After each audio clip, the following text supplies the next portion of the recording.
الحمدللہ رب العالمین والصلاة والسلام علی سید الانبیاء والمرسلین اما بعد فاعوذ باللہ من الشیطان الرجیم بسم اللہ الرحمن الرحیم۔ الحمدللہ الہادی پروگرام میں جہنم کا تذکرہ چل رہا ہے اور مختلف آیات پر کلام کرتے ہوئے اب ہم سورۃ المؤمنون پر پہنچ چکے ہیں۔ یہ قرآن عظیم کی 23ویں آیت ہے اور پارہ 18واں ہے۔ تو گویا کہ قرآن عظیم میں 17ویں پارے تک جتنی بھی آیات تقریباً جہنم کے بارے میں اللہ نے جو بیان فرمائی اس کا تذکرہ ہم نے یہاں پر کیا ہے۔ ارادہ یہی ہے کہ آخر تک جتنے تذکرے ہیں انہیں کرنے کے بعد پھر انشاءاللہ احادیث کریمہ میں نبی کریم صلی اللہ علیہ وسلم نے قرآن کی انہی آیات کی گویا کہ ایک تفسیر کرتے ہوئے جہنم کے جو بھی احوال ذکر کیے ہیں وہ بھی آپ کی خدمت میں مختصر انداز میں پیش کیے جائیں۔ اس کے بعد پھر انشاءاللہ ہم اگلے موضوع کی طرف آئیں گے۔ اللہ تبارک و تعالیٰ نے اس میں مختلف آیات ذکر فرمائی ہیں اور ایک جگہ اللہ نے ارشاد فرمایا، پھر آگے میں اس پر آتا ہوں جہنم کے اس تذکرے پر۔ 96 نمبر آیت ہے، اللہ تعالیٰ فرماتا ہے ادفع باللتی ہی احسن السیئۃ نحن اعلم بما یصفون، کہ سب سے اچھی بھلائی سے برائی کو دور کرو۔ ادفع باللتی ہی احسن السیئۃ، یعنی وہ جو دور کرو اس اچھائی کے ساتھ جو بہت ہی بہترین ہو برائی کو۔ گویا کہ یہ قرآن عظیم ہمیں ایک درس دے رہا ہے کہ برائی کا بدلہ برائی سے دینا کمال نہیں ہے بلکہ اچھائی سے دینا ہی کمال ہوتا ہے۔ لیکن یہ وہیں پر ہوتا ہے کہ جب آپ یہ سمجھتے ہیں کہ آپ اگر کسی برائی کا بدلہ اچھائی کے ساتھ دیں گے تو سامنے والا شرمندہ ہوگا، دیکھنے والوں پہ اچھے اثرات مرتب ہوں گے اور مستقبل میں اس کے بہترین نتائج آنا متوقع ہوں۔ جیسے کہ نبی کریم صلی اللہ علیہ وسلم کے ساتھ انتہائی ظلم و ستم کیا گیا، پھر جب آپ فاتح مکہ کی حیثیت سے داخل ہوئے تو آپ نے بہت ہی اچھے انداز سے ان کی برائیوں کا بدلہ دیا۔ نتیجہ یہ نکلا کہ یہ ایک تاریخ کا حصہ بن گیا، قیامت تک اس کو بیان کیا جاتا رہے گا۔ ایسے ہی جو سامنے لوگ تھے ان پہ بڑے اچھے اثرات مرتب ہوئے، جو دیکھ رہے تھے یعنی جنہوں نے براہ راست ظلم تو نہیں کیا تھا، اطراف کے رہنے والے جب نبی کریم فاتح مکہ کی حیثیت سے داخل ہونے لگے تو وہ بھی آ گئے اطراف میں، اور انہوں نے نبی کریم صلی اللہ علیہ وسلم کے اس طرز عمل کو دیکھا تو جن کے ساتھ درگزر کا معاملہ کیا گیا ان میں بہت سارے ایمان لے آئے، جو دیکھ رہے تھے وہ بھی مسلمان ہوئے۔ اس طرح کا کوئی نتیجہ نکلنا متوقع ہو تو بہت ہی اچھی بات ہے، لیکن اس کے برعکس اگر آپ کے درگزر کرنے سے ظالم کی حوصلہ افزائی ہو، وہ اور شیر ہو جائے اور لوگوں کو دلیر ہو کر نقصان پہنچائے اور خود آپ کے لیے اس میں ذلت اور رسوائی کا پہلو پوشیدہ ہو اور فائدے کے بجائے نقصان کے پہلو زیادہ ہوں، تو پھر وہاں درگزر کرنے کا حکم نہیں ہوتا بلکہ وہاں سخت سزا ہے۔ تو خاندان میں بھی بعض ایسے ہوتے ہیں کہ جو سیلفش قسم کے ہوتے ہیں، برائیاں کرتے ہیں، جب پکڑے جاتے ہیں اب ان کو اگر درگزر کیا جائے تو وہ اور شیر ہو کر نقصان پہنچاتے ہیں یا دوسروں کی طرف متوجہ ہو کر انہیں نقصان پہنچاتے ہیں، تو تھوڑا بہت ان کو سزا دینا بہت ضروری ہوتا ہے۔ تو گویا کہ یہ حکم ایسے مقام کے لیے ہے کہ جہاں پر اچھے نتائج آ سکتے ہوں وہیں پر درگزر کیا جائے گا، ورنہ نہیں۔ اور اللہ تعالیٰ فرماتا ہے نحن اعلم بما یصفون، اور ہم خوب جانتے ہیں وہ باتیں جو یہ بناتے ہیں، گھڑتے ہیں کفار وغیرہ۔ وقر رب اعوذ بک من ہمزات الشیاطین، اور آپ ارشاد فرمائے، عرض کیجئے، یعنی سرکار سے خطاب ہے، آپ عرض کیجئے کہ اے میرے رب تیری پناہ شیاطین کے وسوسوں سے۔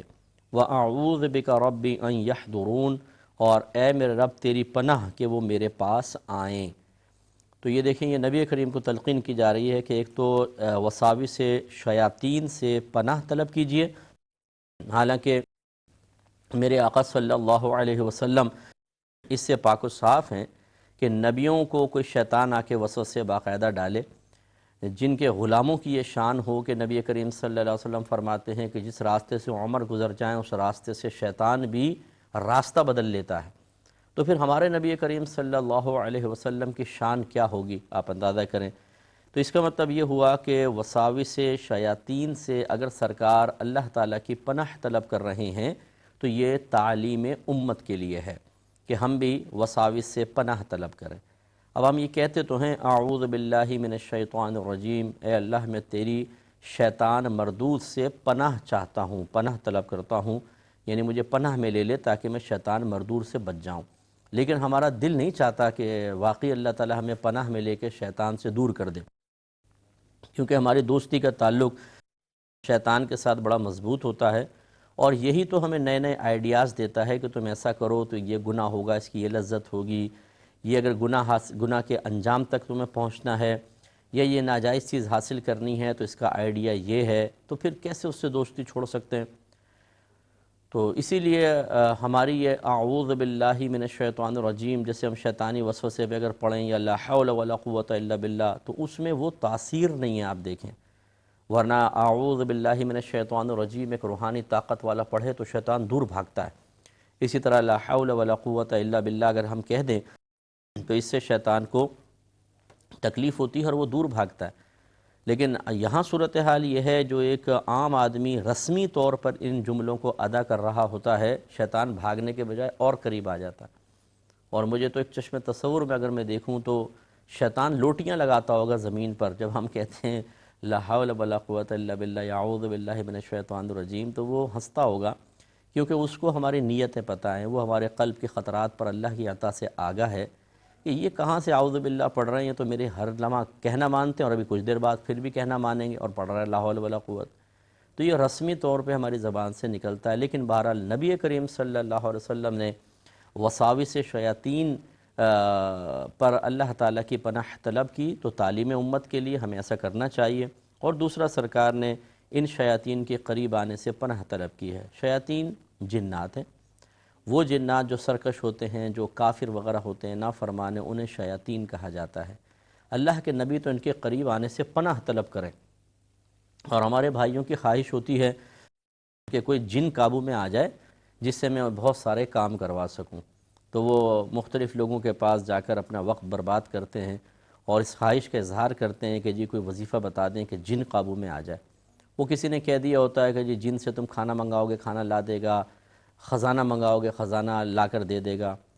ارے بھائی، ایک عام جنگلی جانور کو قابو میں کرنے لگیں، آپ جا کر دیکھیں، جنگلی جانور چھوٹا سا بھی ہو وہ قابو میں آنے کے لیے تیار نہیں ہوتا، کیونکہ وہ آزاد رہنا پسند کرتا ہے، وہ کسی کی قید میں نہیں آنا چاہتا۔ تو چھوٹے سے جانور کو آپ قابو نہیں کر سکتے، تو یہ تو جن ہے جو نظر بھی نہیں آتا۔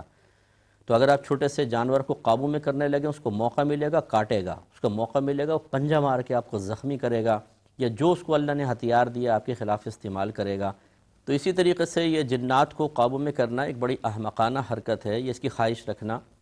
کہ یہ جن کیسے قابو میں آئے گا جو آپ کو نظر بھی نہیں آ رہا۔ اسی لیے ہوتا یہ ہے کہ جب کوئی انسان بعض اوقات اس طرح کے وظائف پڑھتا ہے تو اس کا دماغ الٹ جاتا ہے اور پاگل ہو جاتے ہیں، اور عجیب و غریب نقصانات ان کو ہو جاتے ہیں، اس لیے ان چیزوں سے اجتناب کرنا چاہیے۔ اللہ تعالیٰ فرماتا ہے حتیٰ اذا جاء احدهم الموت قال رب ارجعون، یہاں تک کہ جب ان میں سے کسی کو موت آئے تو کہتا ہے کہ اے میرے رب مجھے واپس پھیر دے۔ یہ کفار کے بارے میں ہے، ساری زندگی مستیوں میں گزاریں گے، شرارتوں میں گزاریں گے، کیونکہ نعمتیں مل رہی ہیں، کوئی مطلب نصیحت اثر نہیں کر رہی ہے، لیکن جب موت آتی ہے تو پھر جیسے جیسے انسان انتہائی موت کے قریب آتا ہے ویسے ہی غیب کے پردے ہٹنا شروع ہو جاتے ہیں۔ جب کسی کی موت کا بالکل اللہ کی طرف سے فیصلہ ہو چکا اور وہ وقت آ گیا اور وہ آخری سٹیج پر آ جائے، اب چونکہ واپس تو آنا ہی نہیں ہے اس نے، تو پھر اس کے لیے بہت سے امور کھول دیے جاتے ہیں۔ وہ فرشتوں کی فوجیں اترتا ہوا دیکھتا ہے، عذاب کے فرشتے آ رہے ہوتے ہیں جہنم کا عذاب لے کر، تو اس کے دل میں پھر یہ خیال آتا ہے کہ کاش میں اللہ کی مان لیتا، اطاعت کرتا، تو پھر دل میں تمنا پیدا ہوتی ہے کہ اب اگر مجھے اللہ بھیج دے تو میں اس کا مطیع و فرما بردار بندہ بن جاؤں گا۔ لعلی اعمل صالحا، تو وہ کہتا ہے کہ اللہ مجھے واپس بھیج دے، شاید اب میں کوئی اچھا عمل کر سکوں، فیما ترکتک اللہ، اس میں جو چھوڑ آیا، یعنی جو کچھ میں نے پیچھے کیا، برے عمل کیے، ان میں جا کر اب شاید میں کوئی اچھا عمل کر لوں۔ اللہ تعالیٰ فرماتا ہے کلا، خاموش، انہا کلمۃ ہوا قائلہا، کہ یہ تو ایک بات ہے جو وہ اپنے منہ سے کرتا ہے، یعنی صرف یعنی اس کو آج اگر واپس بھیج دیا جائے پھر وہی شرارتیں کرے گا، یہ تو ایک وقتی پچھتاوا ہے جس کی بنا پر زبان سے کچھ نکلتا ہے۔ جب آپ دیکھیں ہم کرائسس میں مبتلا ہوتے ہیں، بیمار ہو جاتے ہیں، چوری ہو جاتی ہے، نوکری چھوٹ جاتی ہے، پھر ہمیں اللہ بہت یاد آتا ہے۔ مطلب جو واقعی تھوڑا بہت سعادت مند ہو اس کی بات کر رہا ہوں، جو بالکل ہی بدبخت ہو تو وہ تو برائی کے وقت میں بغاوت پر اتر آتا ہے، اللہ کی بارگاہ میں شکوہ کرتا ہے، یعنی اللہ کی کبھی نہیں مانی ہوتی، لیکن اس کی ایسی مانو کہ فوراً یہ جیسی زبان سے الفاظ نکالے فوراً اللہ بھی معاذ اللہ اس کی مان لے، نہیں مانے گا تو یہ بغاوت کرے گا۔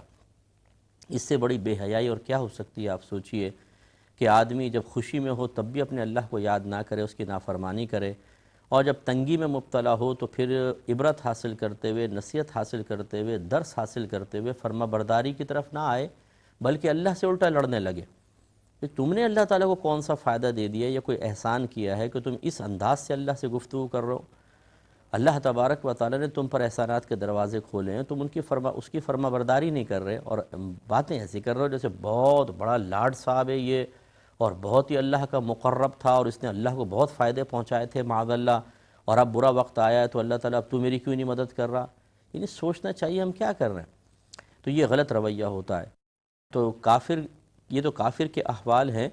لیکن ہوتا یہی ہے کہ جس طریقے سے یہ کافر کا اللہ نے بیان فرمایا کہ تو فقط ایک کلمہ ہے جو یہ منہ سے نکال رہا ہے، اگر اس کو ابھی واپس بھیج دیا جائے تو پھر پلٹ جائے گا۔ تو ہمارے ساتھ بھی ایسا ہوتا ہے، جب ہم کرائسس میں مبتلا ہوتے ہیں تو تھوڑا بہت اللہ کو یاد کرتے ہیں، اور جیسی نعمتوں کے سلسلے شروع ہوتے ہیں پھر کون اللہ اور کون رسول بے پرواہ ہو جاتے ہیں۔ پھر کیونکہ یہاں سے پیسہ آ رہا ہے، وہاں سے پیسہ آ رہا ہے، مکان بھی اپنا بن گیا، یہ سواری بھی اپنی ہو گئی، کاروبار اچھا چل رہا ہے، جاب اچھی ہو گئی، پھر بہت ہی کم لوگ ہوتے ہیں جو اس خوشی کے عالم میں، اس نعمت کی فراوانی کے تسلسل میں اپنے اللہ کو خلوص کے ساتھ یاد کریں۔ اکثر وہ پھر وہی نافرمانی کی طرف مائل ہو جاتے ہیں۔ اسی طریقے سے اللہ نے ایک کافر کے بارے میں فرمایا کہ جب موت آتی ہے تو تمنا کرتا ہے کہ کاش مجھے واپس لوٹا دیا جائے، شاید میں اچھے عمل کر لوں، تو اللہ تعالیٰ فرماتا ہے کچھ بھی نہیں کرے گا، یہ واپس اگر بھیج بھی دیے جائیں تو اس کی زبان سے نکلنے والے چند کلمات ہیں جس کا کوئی نتیجہ نہیں ہے، پھر جا کر وہی شرارتیں کرے گا۔ تو ایک مسلمان کو اس سے عبرت حاصل کرنی چاہیے، خاص طور پہ گناہگار مسلمان کو۔ جس وقت حالت نعمت میں ہوتے ہیں تو نماز پڑھنا بہت دشوار محسوس ہوتا ہے۔ اب سوچئے اگر آپ ایک نوکر کو کھلائیں پلائیں، لباس دیں، سب کچھ دیں، اور پھر کام کہیں تو وہ کہے کہ چلو جی ٹائم نہیں ہے ہمارے پاس، تو آپ کی حالت کیا ہوگی؟ آپ اس کے ساتھ کیسے رویہ رکھیں گے؟ تو اللہ تعالیٰ تو خیر اثر قبول کرنے سے پاک و صاف ہے، اللہ یعنی مثال کوئی قائم ہم کر ہی نہیں سکتے ہیں، صرف سمجھانے کے لیے کہہ رہا ہوں۔ اب اللہ تبارک و تعالیٰ جب احسانات کے دروازے ہم پر کھول دیتا ہے اور پھر 5 وقت نماز کا مطالبہ ہوتا ہے،